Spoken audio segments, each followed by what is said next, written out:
আমরা এখন আছি কুমিল্লাতে, কুমিল্লা ইউনিভার্সিটির অর্গানাইজ টেডএক্স ইভেন্টে।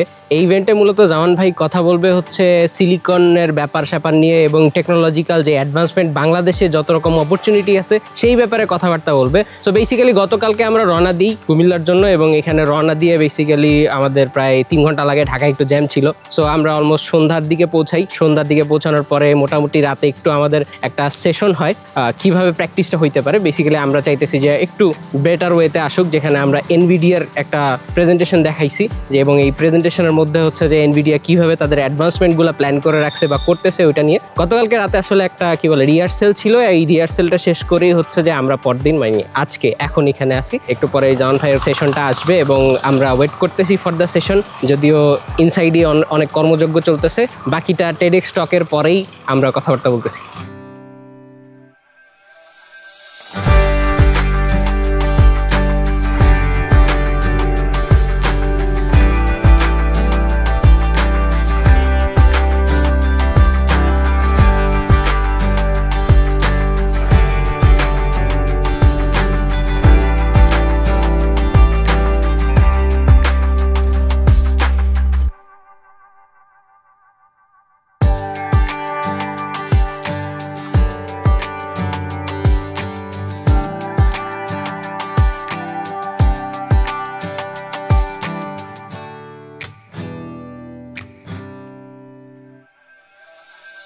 Our next speaker for today is Ananya Zaman, a mission to bring Bangladesh into the next wave of technological advancement. With a deep passion for technology, Ananya and his team are empowering innovators to not just keep up with, but actively shape the future of technology. Please join me to invite our last speaker before the lunch break, Mr. Ananya Zaman, on the stage. A big round of applause.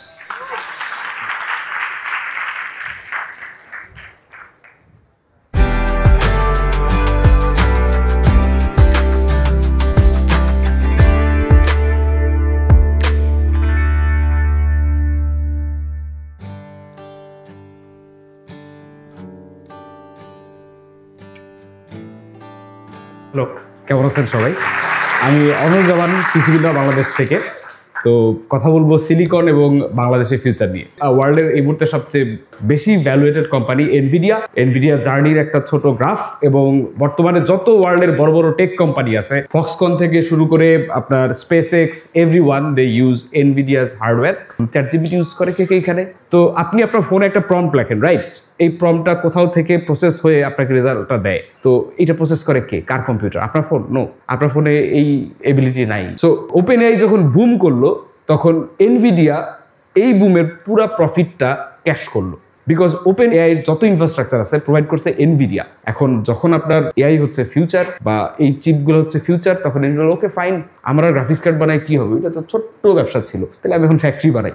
বাংলাদেশে দুইটা বড় বড় tech company আছে যারা mostly hardware নিয়ে কাজ করে। একটা খুবই ওভার রেটেড আর একটা খুবই আন্ডার রেটেড। ওভার রেটেড কোম্পানিটার নাম এখানে কে কে প্রেডিক্ট করতে পারে?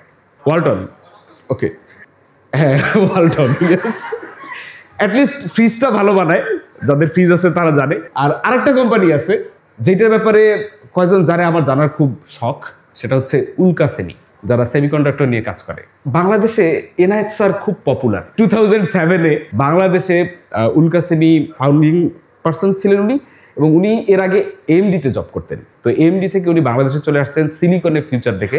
তো সেইখান থেকে উনি 2009-এ আপনার এএমডি থেকে একটা কল পায়। তো এএমডি বলে যে তোমাদের এখানে কয়জন ইঞ্জিনিয়ার আছে, আমাদের ইঞ্জিনিয়ার দরকার।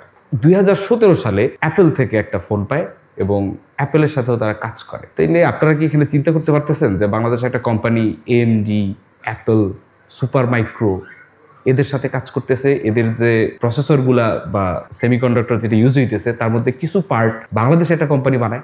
How many of you know that? Amazing, right? বাংলাদেশে এটা নিয়ে কথাবার্তা খুব বেশি হয় না। এখন হচ্ছে জাস্ট আপনাদের একটু পড়তে হবে, জানতে হবে, আর আমাদের জায়গা থেকে আমাদের কথা বলতে হবে, যাতে আপনারা মনে করেন যে না, এটা খুব ইন্টারেস্টিং একটা জিনিস, এটা আমাদের পড়া উচিত, এবং এখানে ক্যারিয়ার বিশাল। তো thank you everyone for listening to us. আশা করি ভালো লাগছে, আর না লাগলেও কিছু করার নাই, কারণ হার্ডওয়্যার ইজ অলওয়েজ প্যারাদায়ক। কে জানে এরপরে আপনাদের মধ্যে থেকে কেউ হয়তো এনভিডিয়া যাবে, তখন আমাদের একটু হাই হ্যালো দিন। আল্লাহ হাফেজ, by.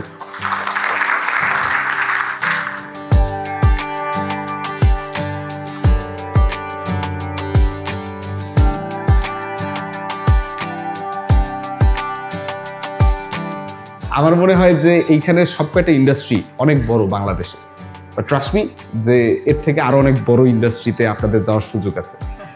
I actually hope you guys try that. That's all. Thank you sir. আসসালামু আলাইকুম।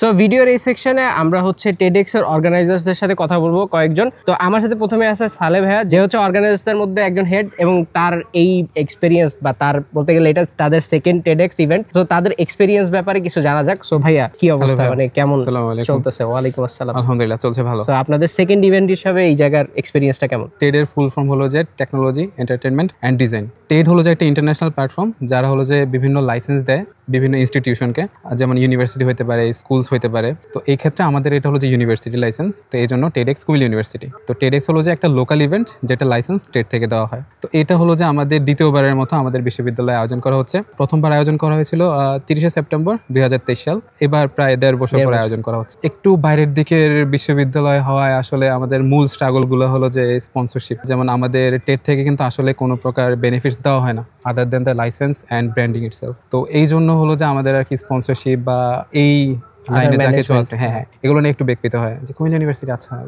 একটু আর কি ডাউন প্লে করা হয়। প্রথমবার আমাদের একটু বেশি কষ্ট করতে হয়েছিল, বাট এইবার মানে আমরা আলহামদুলিল্লাহ অনেক ভালোভাবে করতে পেরেছি এখন পর্যন্ত।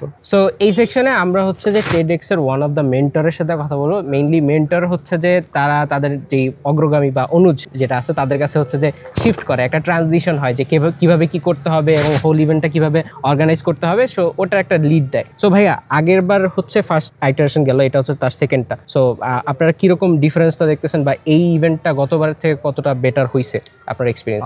ফার্স্ট টাইম থেকে এই টাইম গ্র্যাজুয়ালি প্রচুর চেঞ্জেস আসলে আসছে। যেমন প্রথমবার যখন করছিলাম আমাদের প্রধান কনসার্ন ছিল হচ্ছে আমাদের কোনো কানেকশন ছিল না, সেকেন্ডলি আমরা কোনো স্পন্সর আসলে পাইনি এইভাবে। তো it was a lot more struggle for us to organise the event, but it was wholesome. ওই সময় যে এঙ্গেজিংটা সময়ের মাঝে ছিল এবং যে জাগ্রতকরণটা ছিল, ইট ওয়াজ আনবিলিভেবল। এবং ওইটার ফলশ্রুতিতে আমাদের দেখা গেছে যে এর আগে আমাদের কোনো ইভেন্টে আসলে খুব বড় ধরনের স্পন্সর খুবই রেয়ার আসছে। এর পরবর্তীতে কয়েকটা যে ইভেন্ট হয়েছিল ভার্সিটিতে খুব বড় বড় প্রোগ্রাম হয়েছে এবং সেগুলো বার্জে হয়েছে। আমাদের যে ফার্স্ট বার্জে করা প্রোগ্রাম, কোনো ফার্স্টে বাইরেকে টাকা দিয়ে করা প্রোগ্রাম, এবং পরবর্তীতে কতগুলো হয়েছিল। তো ওইটার ইন এডিশন এবার সেকেন্ড রাউন্ড হচ্ছে এবং I am pretty much happy to see that in second round we have did A lot more good works. এবং এবার আসলে আমাদের গত বছর টেনশন স্পন্সর নিয়ে এবার আমরা আলহামদুলিল্লাহ স্পন্সর আগে কনফার্ম করে ফেলতে পারছিলাম, এবং we try to engage a lot more people and a lot more public to come here and see, and I think it was successful.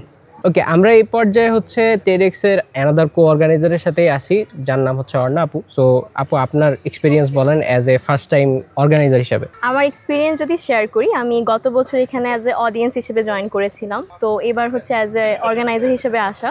আমাদের গত 3 থেকে 3.5 মাসের হচ্ছে একটা লং প্রসেস গিয়েছে অর্গানাইজিং টিমের কাজ করা, আমাদের প্ল্যানিং করা, স্পন্সর কালেক্টিং করা, স্পিকারদের সাথে কথা বলা, অ্যান্ড ফাইনালি সব কিছু মিলে আজকে মোটামুটি বলতে পারি একটা সাকসেসফুল ইভেন্ট আমরা দাঁড় করাতে পেরেছি। তো আমাদের হচ্ছে গত বছর অগাস্টে আমরা লাইসেন্সটা পেয়েছিলাম, অ্যান্ড এই বছর হচ্ছে বিফোর দ্যাট আমরা ইভেন্টটা কনক্লুড করে ফেললাম। সো আপনারা এখান থেকে কি নিয়ে যাচ্ছেন আজকের ইভেন্ট থেকে, অ্যান্ড আপনারা হয়তো বা নেক্সট ইয়ার মেন্টর হিসেবে মানে রোল প্লে করবেন, নেক্সট ইয়ারটা আপনারা আরও কি ওয়েতে দেখতে চান, মানে কীভাবে দেখতে চান, সেটা প্ল্যান কি? ওকে, আমি যদি অ্যাজ এ অর্গানাইজার হিসেবে বলি, প্রিভিয়াস ইয়ারে যারা মেন্টর ছিলেন আমাদের, ওনাদের ইভেন্টটা হিউজ একটা সাকসেস হওয়ার কারণে আমরা অ্যাজ এ সাকসেসার্স ওদের জিনিসটা একটু লেগেসি হিসেবে কন্টিনিউ করতে পেরেছি। তো আমার এক্সপেকটেশন ওইটাই থাকবে, যদি even if we are not chosen as the mentor next year, but আমরা চাবো যে নেক্সট ইয়ার ইভেন্টটা যাতে অনেক সাকসেসফুল হোক। নেক্সট ইয়ার ইভেন্ট হচ্ছে এটার গ্যারেন্টি কিন্তু নেই, কিন্তু depends on the licence, but nonetheless যখন ইভেন্টটা হোক আমরা চাইবো যে খুব সাকসেসফুল হোক। আর এবার ইভেন্ট থেকে যদি আমরা কি নিয়েছি সেটার কথা বলি, সেটা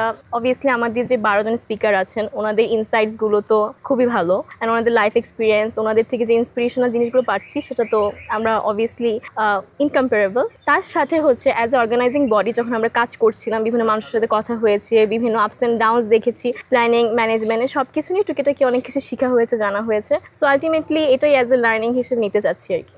সো এটা ছিল ওভারঅল ইন্টারভিউ সেশন। তাদের মেন্টর এবং অর্গানাইজার্সদের সাথে আমরা কথা বললাম এবং তাদের যে আরও বিগার প্ল্যান আছে সেই ব্যাপারে কিছু কথাবার্তা হয়েছে। অ্যান্ড আশা করি নেক্সট ইয়ার আমাদের কেউ অথবা জামান ভাই এগেইন অন্য কোনো ব্যাপারে কথাবার্তা বলবে, হয়তো বা এএমডি নিয়েই কোনো একটা কথাবার্তা বলতে পারে। অলরেডি যেহেতু এনভিডিয়া নিয়ে কথাবার্তা বলছে, এএমডি নিয়ে কিছু একটা হয়তো বা হইতে পারে। সো আমরা যেহেতু বেসিক্যালি এখন বার্ডে আসি, এটা হচ্ছে কুমিল্লা ইউনিভার্সিটি থেকে একটু দূরে। সো আমরা এখন মেইন ক্যাম্পাসে একটু ঘোরাফেরা করব অ্যান্ড কিছু ড্রোন শটস হয়তো বা দেখবেন, অ্যান্ড দেন আমরা আমাদের স্টুডিওর পথে রওনা দিব আর কি। সো আজকের মতো এখানে এই পর্যন্তই। বার্ড থেকে বা কুমিল্লা থেকে আমরা বিদায় নিচ্ছি। দেখা হবে স্টুডিওতে অন্য কোনো ভিডিওতে। টিল দেন আল্লাহ হাফেজ অ্যান্ড আসসালামু আলাইকুম।